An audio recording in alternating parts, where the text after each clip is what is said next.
Breaking news mga boss, ayon sa post ng The Ring Magazine, haharapin ni Nonito The Flash Donaire si Seiya Tsutsumi ng Japan sa December 17. Si Seiya Tsutsumi ay dapat makalaban niya si Antonio Vargas na WBA Bantamweight Champion. Ngunit umatras ito dahil pumanaw daw ang kanyang ina.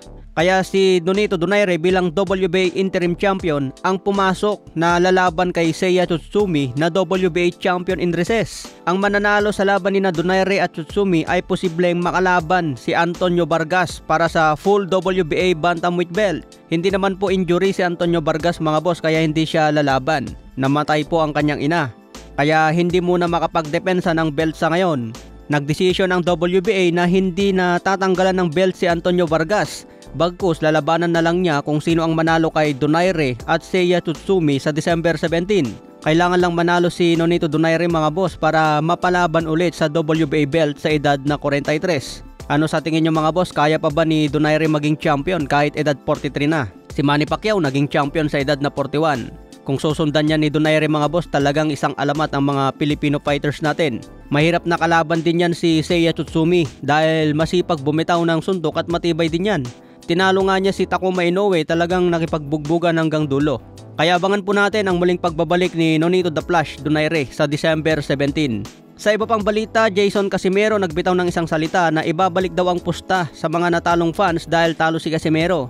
Ito ba ay pabirong sinabi ni Coach Jason o isang tunay na gagawin niya talaga? Dahil marami talaga ang natalo sa pustahan dahil pumusta sila lahat kay Casimero. Pero sinabi nga ni Jandrel, tingin daw niya konti lang ang pumusta sa kanya dahil wala daw option na knockout. Ang tanong ngayon mga boss, yung konti na yan, kaya bang ibalik lahat ni Jason?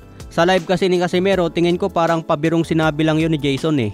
Sinabi na rin pala ni Jason na wala siyang balak umalis bilang coach ni Jandrel. Dahil kung aalis siya, idadamay daw niya lahat, mawawala na rin sa paligid ni Jandrel.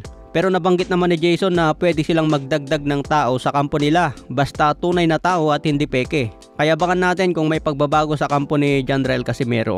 Samantala, promoter ni Casimero na si Koki Kameda ay nagtanong kay Jandrel kung gustong bawiin ni Casimero ang kanyang karangalan at muling lalaban sa Japan. Kung sakali mga boss na lalaban ulit si Casimero sa Japan, sino kaya ang pwede niyang labanan para makabawi agad?